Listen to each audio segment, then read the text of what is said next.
Aujourd'hui, nous allons parler de cette nouvelle concernant la crypto-monnaie Baby Dogecoin. Ceux qui disent que c'est fini pour Baby Doge sur Ethereum et BNB, c'est faux. Je vous explique tout de suite. Et ce n'est pas tout. Nous allons aussi parler de la date de fusion de Mastercard de Hong Kong et finir avec l'université d'Austin. Donc, si tu veux en savoir plus, continue, ok?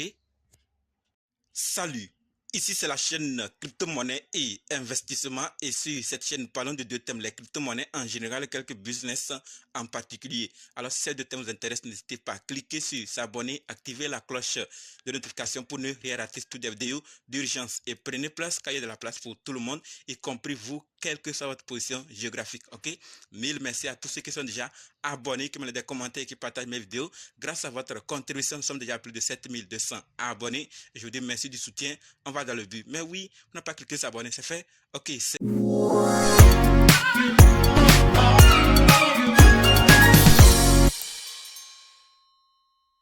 Comme dit, nous allons parler de cette nouvelle. Nous allons d'abord parler de la date de fusion, ensuite de Mastercard de Hong Kong, de l'université d'Austin et finir avec cette nouvelle concernant Baby Dogecoin. Donc, restez jusqu'à la fin pour qu'ensemble on puisse découvrir cette nouvelle et prendre nos dispositions, ok?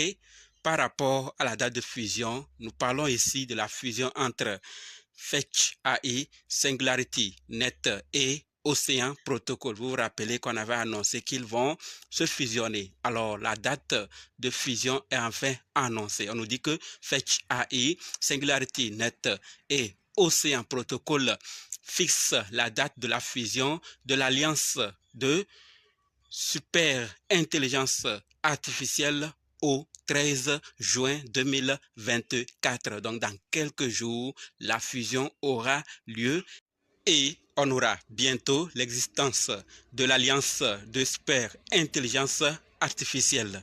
Donc, comme prévu. Donc, on attend le 13 juin 2024 et voir ce qui va se passer. Leur fusion va donner quoi et comment ça se passera dans l'ensemble. Passons à la deuxième nouvelle qui concerne Mastercard. Et là, ce que nous devons savoir, c'est que Mastercard présente le projet crypto crédential proposant aux utilisateurs d'envoyer et de recevoir des crypto-monnaies avec des noms d'utilisateurs au lieu d'adresse de portefeuille. J'espère que c'est clair.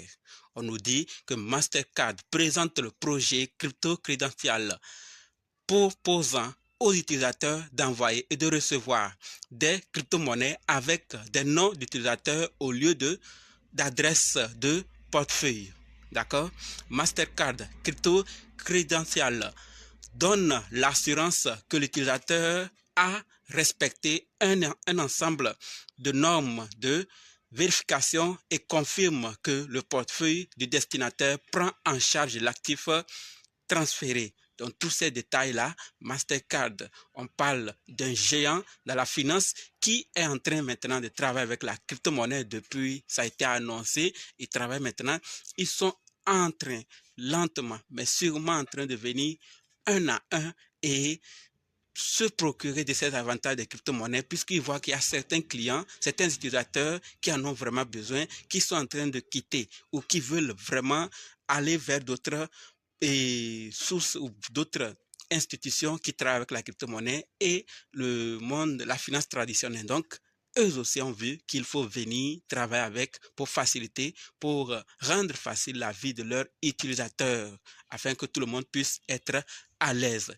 Toutes les entreprises, tous ceux qui sont en train de traîner, je l'ai toujours dit, viendront par intégrer la crypto dans leur système tôt ou tard parce que plusieurs de leurs utilisateurs quitteront pour aller là où c'est possible. Et ceux qui n'en auront pas à mettre cela vont voir leurs utilisateurs diminuer.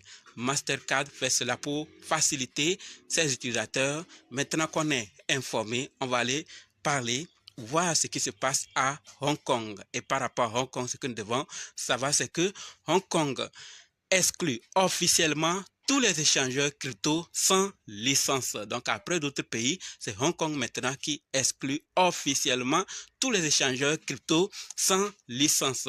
D'accord? En effet, tous les échangeurs de crypto-monnaies qui n'ont pas demander de licence opérationnelle auprès de la Security and Future Commission SFC de Hong Kong sont légalement tenus de cesser immédiatement leur activité dans la région. La SFC souhaite favoriser un environnement sécurisé et transparent pour le trading d'actifs virtuels. Donc, chacun veut sécuriser ses utilisateurs. En tout cas, ce n'est pas quelque chose qu'on peut à 100% condamner comme certains le disent. Ah, ils viennent pour détruire. C'est important. Avec ces régulateurs, avec ces institutions, ça pourra au moins amener d'autres à ne pas venir avec de mauvaises idées. Parce que tout un échangeur peut venir, c'est-à-dire toute une équipe peut venir avec un échangeur en place avec de mauvaises intentions. Ils vont aller doucement, faire des années et un jour, du jour au lendemain, ils créent des situations bizarres, sans explication, et partir avec les fonds d'agences pour dire qu'on a eu tel problème ou on a tel souci. Je ne dis pas que c'est le cas pour ceux qui sont partis, mais ça peut aussi arriver pour certains échangeurs. D'accord? Certaines équipes peuvent venir avec de mauvaises intentions. Mais avec ces régulateurs, ils n'auront pas le choix. Ils vont être vérifiés et ça va sécuriser non seulement les utilisateurs, mais aussi le pays et même voir l'échangeur. Parce qu'en faisant ça, votre crédibilité, la crédibilité de l'échangeur va augmenter et plusieurs viendront utiliser parce qu'ils savent que désormais, leurs fonds sont au moins sécurisés puisque c'est dans de bonnes mains que le gouvernement ou le gouvernement a approuvé, a validé, a donné l'autorisation d'exister dans la région. C'est des choses qu'on banalise, mais en réalité qui peuvent avoir des effets sur le projet dans son ensemble. Donc, c'est ce que je voulais partager par rapport à Hong Kong. Il exclut officiellement les échangeurs crypto qui n'ont pas la licence. Passons à la quatrième nouvelle qui concerne l'université de Austin. Et là, ce que nous devons savoir, c'est que la société Enchaîned s'associe à l'université Austin pour créer un fonds de dotation de 5 millions de dollars entièrement en Bitcoin. Cette collaboration innovante vise à récolter 5 millions de dollars qui resteront investis dans le Bitcoin pendant au moins 5 ans. Chacun veut avoir sa part du gâteau. Cette initiative marque une étape importante dans l'intégration du Bitcoin dans l'enseignement supérieur, voilà, reflétant un engagement mutuel en faveur de stratégies financières avant-gardistes.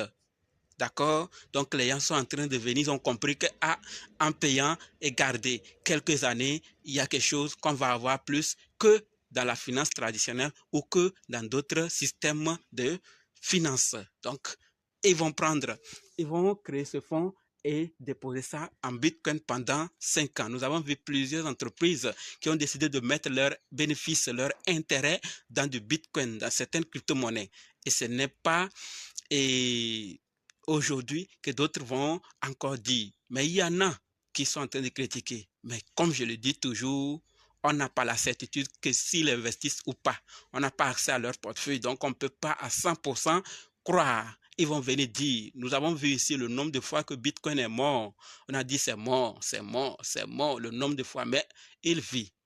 Il meurt, il ressuscite, il meurt, il ressuscite. Tout compte fait à chacun de faire ce qu'il veut de l'information qu'il reçoit. Mais il est toujours dit, puisqu'on n'a pas la certitude que certains investissent ou pas, si on a la possibilité et qu'on voit que le projet a du potentiel, on y met avec nos risques et périls. On assume. Si c'est bien, on gagne. Si c'est pas bien, on apprend. Terminons avec la nouvelle qui concerne Baby Dogecoin. On en a déjà parlé. Ici, c'est un rappel et un ajout. Nouvelle excitante. Nous proposons officiellement de déployer le token Baby Doge sur Solana pour améliorer la vitesse de transaction, réduire les frais et augmenter l'interopérabilité. Ça dit beaucoup, non?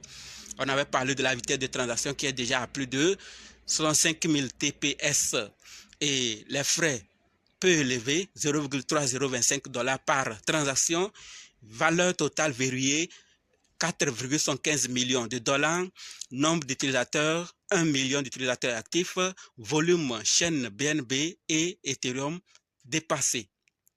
Donc, ceux qui veulent donner leur avis, le vote continue, ceux qui veulent donner leur avis peuvent aller soit par oui, soit par non. Donc, c'est le choix qu'on a. On dit oui, on veut que ça soit déployé. Non, on ne veut pas. C'est tout. Donc, ceux qui veulent donner leur avis. Et je tiens aussi à rappeler, parce qu'il y a plusieurs qui m'ont interpellé, est-ce que ça veut dire que Baby Doge sur BNB, Ethereum, c'est fini? Qu'est-ce qu'on va faire avec? Comment on va se passer? J'ai dit à certaines personnes, puisqu'il n'y avait pas trop de détails, que l'équipe nous dira ce qu'il faut faire. Tout compte fait, Baby Doge, l'équipe de Baby Doge n'a rien fait sans informer sa communauté. Donc, ils vont sûrement nous dire le plan, ce qu'il faut faire exactement. Et ils donnent une information importante qui puisse nous aider à nous tous, et j'ai tenu à la partager. Ils disent clairement que cette proposition n'affectera pas les avoirs en jetons de quiconque. Donc, peu importe l'utilisateur, ça n'affectera pas. D'accord? N'ayons pas peur. Cela crée simplement un pont entre Ethereum, BNB Chain et Solana, permettant des transactions transparentes. L'offre totale de Baby Doge restera inchangée. Il n'est pas nécessaire de migrer les jetons par les détenteurs. Cette décision vise à améliorer la vitesse de transaction, à réduire les frais et à accroître l'interopérabilité, garantissant ainsi une meilleure expérience utilisateur pour nous. Donc, si vous avez entendu ailleurs que c'est fini, non. Ça crée simplement un pont entre Ethereum, BNB Chain et Solana pour faciliter les transactions, réduire les frais et faciliter l'interopérabilité donc entre les blockchains. Voilà ce que l'équipe nous dit. On n'a pas dit migrer. On dit de ne pas migrer en plus de cela. De ne pas migrer. Donc, ils vont nous dire ce qui va se passer après. Pour le moment, c'est comment est-ce que nous acceptons que cela se fasse, qu'on puisse aller sur Solana. Et si oui, ils nous diront ensuite ce qui va se faire. Donc, à ne pas paniquer et n'essayez même pas de migrer. Restez calme. S'il y a quoi, vous le saurez également à travers cette chaîne. Donc, si vous n'êtes pas encore abonné, abonnez-vous pour la suite. La famille, ce que je voulais partager avec vous. J'espère que ça vous a été utile. Si c'est le cas, laissez-moi un pouce bleu et partagez massivement pour que d'autres aussi puissent en savoir. Et n'oubliez pas de nous rejoindre sur Telegram, WhatsApp, Facebook. Les liens sont dans la description. Et pour ceux qui sont prêts pour la formation, dites simplement « Je veux votre formation ». OK? Merci.